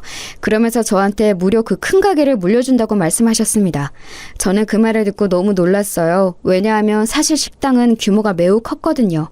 그냥 흔한 동네 횟집으로 시작했는데 같이 열심히 일하며 유명해지기 시작했죠. 그러면서 가게는 점점 터가 좋은 곳으로 옮겼고 규모도 확장해서 직원 수도 늘어났었어요. 그런 가게를 저한테 넘기신다고 하니 어안이 벙벙했습니다. 어머어머, 그게 정말이야? 세상에 너무 잘됐다. 당신 그렇게 열심히 일하더니 좋은 일이 생길 줄 알았어. 축하해. 이제 애들도 어느 정도 컸으니까 나도 가게 나가서 일 도울게. 아유, 한서방 고생 많았어. 아이들은 내가 집에서 돌볼 테니까 열심히 일해, 응? 그리고 항상 고마워. 혼자 얼마나 고생하는지 너무 잘 알아. 아니에요. 장모님이랑 아내한테는 늘 고맙죠. 치매인 우리 엄마도 돌봐주시고. 아무튼 이제 제 가게니까 전보다 더 열심히 일하려고요. 제가 어떻게든 끝까지 책임진다고 했던 거 기억하시죠? 장모님, 조금만 더 믿어주세요. 저는 가게를 사장님에게 이어받고 더 열심히 일했어요. 직원들도 애초에 원래 같이 일하던 사람들이었고 단골 손님들과도 안면이 있는 상태라 익숙했습니다. 사장님 바뀌고 어째더 반찬이 맛있어졌어. 사모님 손맛인가? 예전에도 맛있었는데 지금은 다른 가게를 못 갈 정도잖아. 이제 더 잘 될 일만 남았네. 사장님은 초심만 안 잃으면 돼. 제가 사장이 되자 아내가 나와서 반찬도 만들고 더 정성껏 손님들을 대접했어요. 그러니까 손님이 오히려 예전보다 훨씬 늘어서 대기하는 사람까지 생길 정도였습니다. 너무 바빠서 직원도 몇 명이나 더 채용했는지 모릅니다. 그렇게 10년을 더 일했어요. 가게는 2, 3호점까지 낼 정도로 잘 되고 있습니다. 물론 좋은 일만 있던 것은 아니에요. 치매에 걸리셨던 어머니가 돌아가셨습니다. 어머니는 놀랍게도 돌아가시기 직전에 잠깐 정신을 차리셨어요. 그리고 저한테 말씀하셨죠. 진영아, 고생 많았어. 내 아들, 엄마는 이제 여기까지야. 우리 아들 미안해. 엄마는 아빠랑 네 형을 보러 갈게. 엄마 죽으면 우리 고향에 묻어줄래? 아빠 옆에 잠들고 싶어. 엄마 걱정하지 말아요. 엄마도 그동안 사느라 고생 많았어. 이제 하늘에서는 편안하게 있어. 아버지랑 형한테 안부 전해줘요. 엄마는 그래도 마지막에 가실 때는 편안하게 가셨어요. 그리고 저는 엄마의 유언을 들어주기 위해 고향을 떠난 이후 처음으로 다시 방문하게 되었습니다. 10년이 지나고 다시 간 고향은 세월이 흘러도 변함없었어요. 오랜만에 보는 반가운 얼굴도 많았답니다. 아이고, 이게 누구야? 아니, 너 진영이 아니냐? 웬일이야? 서울 가더니 성공했나 보네? 이야, 얼굴이 아주 좋아졌어. 누가 보면 몰라보겠어. 진영아, 그동안 어떻게 살았니? 세상에. 아저씨, 그동안 잘 지내셨어요? 저 지금 서울에서 횟집하고 있어요. 장사가 생각보다 잘 되어서 다행이에요. 아저씨는 그대로네요. 저 서울 갈 때 빌려주신 돈 갚으려고요. 너무 늦게 와서 죄송해요. 아, 그때 그 돈? 아니야, 나는 10만 원을 줬는데 1,000만 원을 돌려주네. 아이고, 고맙다. 진영이 너 떠나고 여기는 한동안 말이 많았어. 성재네도 지금 망해서 여기저기 돈 빌리고 다녀. 그리고 그 동석이 그 놈이 성이랑 이혼했어. 20년이 지났으니 당연히 이자까지 줘야죠. 그때 아저씨가 저한테 돈 안 주셨으면 저 서울 갈 차비도 없었어요. 아직도 감사하게 생각하고 있어요. 어머니도 돌아가시기 전에 아저씨 얘기를 했을 정도로 감사해요. 내려오며 성재랑 성희 누나가 궁금했던 것은 사실이랍니다. 어머니를 묻어주러 오며 머릿속엔 성재가 가득했죠. 그래도 제가 성공한 상태로 내려가서 참 다행이라고 생각했는데 뜻밖의 말을 듣게 되었습니다. 그런데 그놈들이 평판이 워낙 안 좋았어야지. 돈을 빌리러 다녀도 다들 모른 척 하더라. 그놈이 나한테도 와서 돈을 빌렸는데 걔한테는 1원도 주기 싫더라고. 역시 그렇게 못된 마음으로 살면 반드시 벌을 받게 되어 있어. 동네 주민들의 제보를 듣고 저는 입가에 미소가 걸리기 시작했어요. 배신당하고 서러움과 괘씸함에 잠을 못 잤던 지난 날들이 생각나기 시작했죠. 쌀을 살 돈이 없어서 울며 사정했던 날이 아직도 생생하거든요. 그런데 20년이 지난 지금 완전히 처지가 바뀌었잖아요. 일단 어머니 유골을 묻어주는 게 우선이라 잠시 성재는 생각하지 않고 있었습니다. 고향이라 워낙 반가운 얼굴이 많아 여기저기 인사하고 마침내 마지막 날이 되었어요. 아내와 같이 와서 올라갈 생각을 하고 있었는데 글쎄 성재와 성희 누나가 우리를 먼저 찾아왔습니다. 야, 진영아, 오랜만이다. 너 잘 지냈어? 야, 내가 너 얼마나 보고 싶었는지 알아? 얼굴 완전 좋아졌다. 잘 지내는 거 보니까 좋다, 야. 진영아, 너 잘 나가는 사장님이라며? 얘기 듣고 왔어. 다름이 아니라 혹시 우리한테 돈 조금 빌려줄 수 있어? 예정을 생각해서라도 어떻게 안 될까? 누나는 양심도 없다. 20년 만에 봤는데 대뜸 돈을 달라고? 진짜 이 사람들은 변하지를 않네? 내가 그렇게 돈 빌려달라고 무릎 꿇고 빌 때는 침까지 뱉었으면서 뭐? 됐어. 당신들한테는 쌀 한 톨도 주기 싫어. 그때는 내가 미안했다. 너무 어렸었어. 용서해주면 안 될까? 너도 들어서 알 텐데 우리 누나 이혼하고 가게도 망해서 지금 너무 사는 게 힘들어. 진영아, 나도 무릎 꿇고 빌게, 어? 당신들 제정신이야? 우리 남편 집에서 훔쳐간 금이나 내놔, 이 도둑놈들아. 우리 남편이 돈 빌려달라고 할 때 매몰차게 무시했으면서 뭐? 당장 안 꺼져? 성재랑 성희 누나는 저를 보고 돈을 빌려달라는 말을 하더라고요. 오랜만에 본 그들은 딱 봐도 행색이 매우 초라했어요. 그렇게 나 무시하고 우리 집 망하는 거 모른 척을 하더니 지금 꼴 좋다. 인생이라는 게 원래 길게 보는 거야. 그때 100만 원만 빌려줬으면 내가 당신들을 매몰차게 대하겠어? 원래 다 뿌린 대로 돌려받는 거라고. 당장 꺼져! 진우가 내가 미안해. 제발. 우리 당장 먹고 살 돈이 없어서 그래. 어떻게 안 될까? 그래도 어릴 때 같이 살았잖아. 아, 시끄러워. 저기요, 나가세요. 철면피도 이런 철면피가 없지. 참나 기가 막혀. 여보, 차 타. 올라가자. 아내까지 나서서 매몰차게 대하는데 성재랑 성희 누나는 끝까지 제 바짓가랑이를 붙잡고 놔주지 않았습니다. 심지어 차를 타고 가는데 앞을 가로막았어요. 그래서 경찰까지 부르고 나서야 탈출할 수 있었습니다. 얼마나 통쾌했는지 몰라요. 살다 보니 이런 날도 오네요. 역시 인생이라는 것은 한치 앞도 모른다는 게 맞는 말 같아요. 여기까지가 제가 준비한 사연입니다. 여러분 어떻게 들으셨어요? 저는 이 일이 있고 가만히 있어도 입가에 미소가 걸리곤 해요. 평생에 걸친 복수를 한 기분이랍니다. 이제 저는 다른 것은 전혀 신경 쓰지 않고 고생을 많이 한 우리 아내와 장모님과 평생 행복하게 사려고 해요. 제 사연 들어주셔서 감사합니다.